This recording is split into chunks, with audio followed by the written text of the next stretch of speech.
کیا استحاضہ سے روزہ ٹوٹ جاتا ہے؟ کسی عورت کو بیماری تھی، اب اس کو خون آ گیا، حیض کا خون یا نفاس کا خون الگ تھا، اب یہ ایک بیماری کا خون آ گیا، تو کیا استحاضے سے روزہ ٹوٹ جاتا ہے؟ اس کا شرعی حکم کیا ہے؟ چنانچہ حیض اور نفاس کے علاوہ اگر خون آتا ہے تو وہ استحاضہ فقہا لکھتے ہیں، یعنی بیماری کا خون ہے۔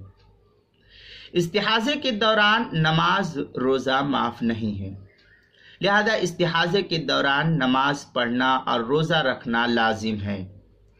اسی حالت میں روزہ یہ رکھے گی، اس سے روزہ نہیں ٹوٹے گا۔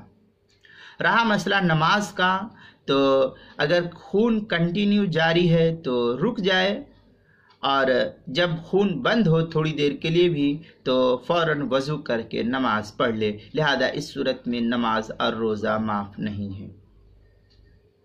اگر اس وقت نہیں رکھتی ہے تو بعد میں اس کو رکھنا اس کے لیے ضروری ہوگا۔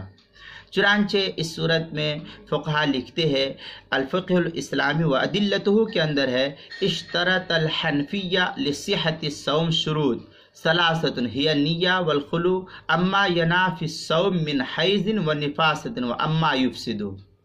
یہ الفقہ الاسلامی دوسری جلد صفحہ 616 پر اس کی بحث موجود ہے، تفصیل آپ اس کتاب میں دیکھ سکتے ہیں۔